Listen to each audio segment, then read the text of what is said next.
उसको भिक्खुनी बोलते हैं, और हम हैं बुद्धा के शिष्य। तो हम भिक्खु भिक्खुनी तब बनते हैं जब हम पूरा बुद्धिज़्म पढ़ लेते हैं। बुद्ध ने जो सिखाया है वो सब पढ़ने के बाद में हमको ये पदवी मिलती है, मास्टर्स। भिक्खु भिक्खुनी मतलब मास्टर डिग्री है। तो हम मास्टर हो गए हैं। तो मास्टर के आगे तो छोटे बच्चों में तो विनम्र होना ही चाहिए, क्योंकि वो ज्ञान बांटते हैं, है ना।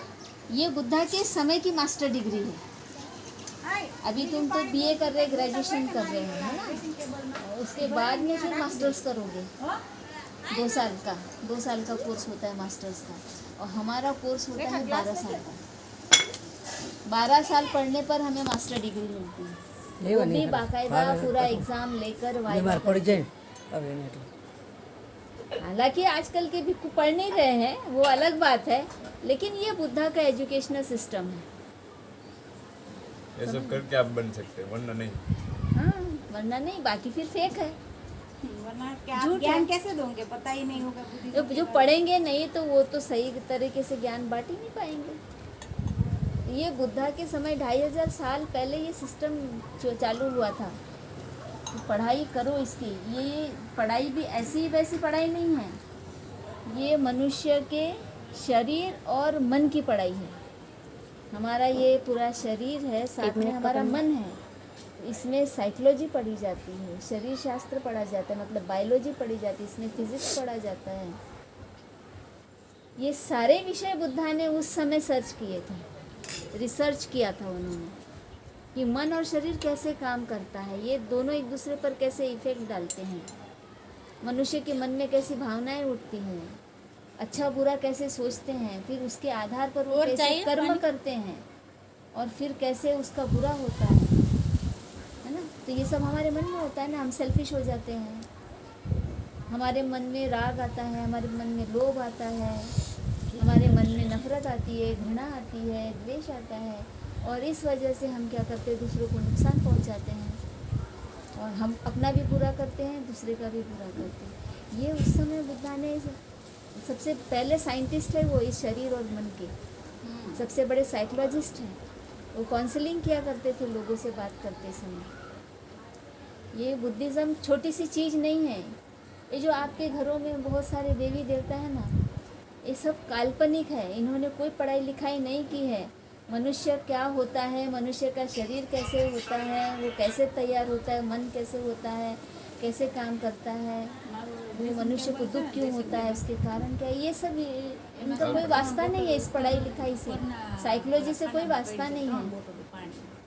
लेकिन बुद्धा ये पूरे विश्व के पहले वैज्ञानिक हैं जिन्होंने ये साइंस पर काम किया है, और हमको ये इतना बड़ा विश्व गुरु इस देश में मिला है, जिसको कि हम जानते नहीं हैं, क्योंकि कुछ लोगों ने इनकी हिस्ट्री को ख़त्म कर दिया, मिटा दिया है।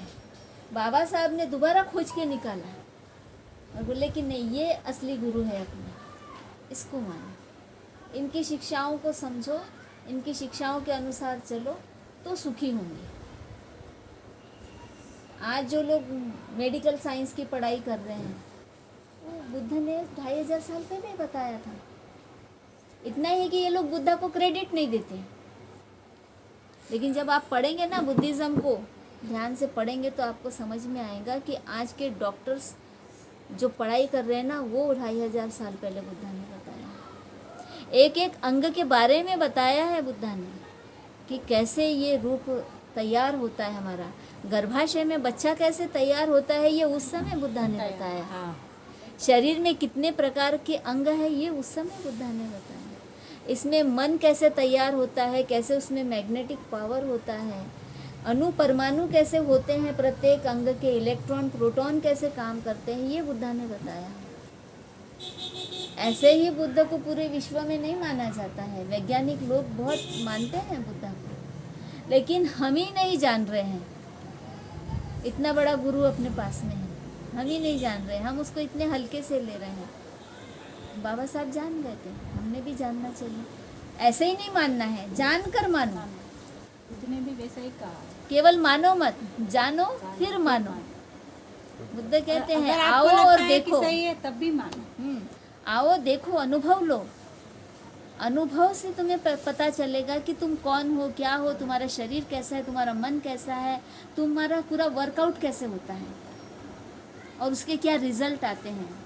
कॉज एंड इफेक्ट जो पढ़ाया जाता है साइंस में, अभी तुम्हारा आर्ट विषय है, अच्छा ये तो 10th में है, साइंस पढ़ेंगे तो पता चलेगा कॉज और इफेक्ट, यानी ये हमको जानना पड़ेगा। अभी इतना बड़ा विषय है बुद्ध का कि हम थोड़े समय में आपको बता नहीं सकते हैं, इसलिए हम सब लोगों के मतलब तुम्हारे जैसे बच्चों के, महिलाओं के 10-10 दिन के हम कैंप लेते हैं और उसमें बताते हैं बुद्ध की शिक्षाओं कि उन्होंने कैसे साइंस बताया। तो आप भी छोटी छोटी किताबें पढ़ना शुरू कर दो, बुद्ध को जानो, फिर मन जब जान जाओगे, समझ जाओगे ना, तो जितनी भी अंधश्रद्धा कर्मकांड है सब तुम्हारे जीवन से चली जाएगी, अपने आप चली जाएगी। वैसे भी नहीं मानता। हाँ, और अच्छे से समझोगे, दूसरों को समझा पाओगे, अपने घर के दूसरे सदस्यों को समझा पाओगे जब समझ उससे जाओगे। वो नहीं समझेगी। नहीं, जब तुम्हें समझ में आ जाएगा ना, देखो आज मैं कैसे बता रही हूँ, ऐसे तुम ही दूसरों को, माता पिता को, दोस्तों को, बहनों को बता पाओगे, है ना, तब फर्क पड़ेगा ना आने वाली पीढ़ी में।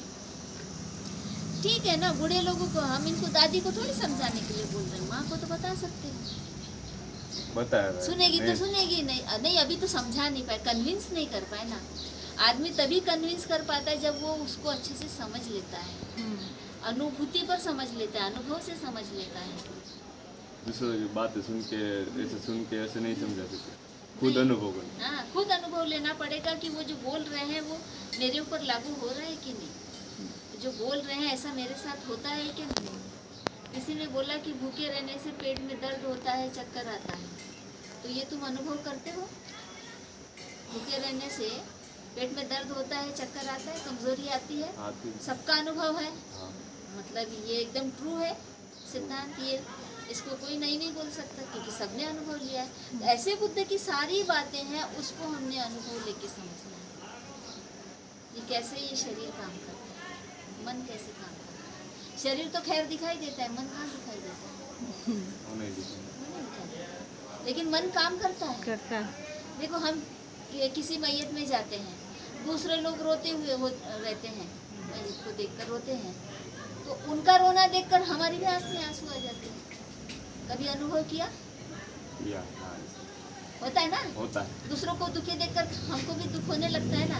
हमारा क्लोज होता है कोई, बहुत क्लोज फ्रेंड हो या बहुत नज़दीकी रिश्तेदार हो, उसके साथ अगर कुछ हो जाए, उसका दुख देखकर हमको दुख होता है, उसका रोना देखकर हमको रोना आता है ना। कई बार तो अनजान लोगों को रोते देखकर भी हमको रोना आता है, कई बार फिल्में देखकर लोग रोते हैं। तो ये कैसे काम कर रहा है? ये भी तो एक साइंस ही है ना। वो दृश्य हमारे ऊपर कितना इफेक्ट डालता है हमारे माइंड पर। हमें पता है कि वो काल्पनिक है, फिर भी हम उसमें डूब जाते हैं, उतर जाते हैं, उसको फील करने लगते हैं, अनुभव करने लगते हैं। तब जाके हमारे माइंड में वो केमिकल रिएक्शन होता है और फिर केमिकल रिएक्शन के माध्यम से फिर हमारे आँख में आंसू आ जाते हैं, दिल की धड़कन बढ़ जाती है ना। फाइटिंग देखते समय भी हमारे दिल की धड़कन बढ़ जाती है, डर लगने लगता है। तो ये सब माइंड पे असर होता है, चीज़ों को देखकर, अनुभव करके। मतलब हमारा खुद का अनुभव ऐसा होता है कि दूसरे को देखकर भी हमें अनुभव होने लगता है। इतना माइंड हमारा एक्टिव हो जाता है, एक्टिव रहता है, बहुत एक्टिव रहता है। माइंड ही हमको बताता है कि क्या सही है, क्या गलत है, क्या करना है, नहीं करना है। कभी कभी माइंड हमारा मिसगाइड भी कर देता है, जो हमको अच्छा लगता है बोलता है यही करो। हो सकता है कि वो चीज़ हमारे लिए नुकसानदायक हो, लेकिन अच्छा लगता है इसलिए कर लेते हैं। कोई लड़की अच्छी लगी, उसके पीछे माइंड भागने लगता है, उसको पाने के लिए मन भागता है ना। बात करने की मन करता है, फिर शादी करने का मन करता है, लेकिन लड़की को तुम पसंद नहीं तो तुम्हारा मन दुखी होने लगता है ना। और फिर जिद आती है ना, अहंकार आता है ना, ऐसे कैसे मुझे नापसंद करती है, मैं कुछ हूँ या नहीं हूँ, मेरा भी कोई वजूद है, मुझे कैसे रिजेक्ट कर सकती है, मैं तो इसे हासिल ही करके रहूँगा और मुझे नहीं मिली तो मैं किसी की नहीं होने दूंगा। ये सब हमसे कौन करवाता है? मन ही करवाता है। हमारा मन करवाता है। इसलिए बुद्ध कहते हैं मन पर नियंत्रण रखो। मन ही सब हमारे कर्मों का करता धरता है। तो मन जैसे हमको बहकाता है ना, तो उसको कंट्रोल करना पड़ता है कि नहीं नहीं, मैं किसी पे जोर जबरदस्ती नहीं कर सकता। जैसे मैं आज़ाद हूँ, वो लड़की भी आज़ाद है। मुझे वो पसंद है, लेकिन उसे मैं पसंद नहीं हूँ ना, तो जबरदस्ती कैसे पसंद करवा सकता हूँ? वो नहीं चाहती है तो तुम्हें हक नहीं है कि तुम उसके ऊपर जबरदस्ती अधिकार करो। ये हमारे मन को हमें समझाना पड़ेगा। नहीं तो हमारे बच्चे तो ऐसे ही अपनी ज़िंदगी खराब कर लेते हैं। पढ़ाई लिखाई से मन उजड़ जाता है, फिर वो ज़िंदगी जो अच्छी हो सकती थी वो खराब हो जाती है। उसके पीछे माँ बाप की भी ज़िंदगी खराब हो जाती है, क्योंकि उनकी तो पहली जिम्मेदारी माता पिता होते हैं ना। बड़े होने के बाद में कौन संभालेगा माता पिता को? उसके बाद बच्चे ही बड़े होकर संभालेंगे ना। लेकिन वो लड़की के पीछे यदि पागल हो जाए तो पूरा घर बर्बाद। इसलिए हमें अपने मन पे नियंत्रण रखना पड़ता है।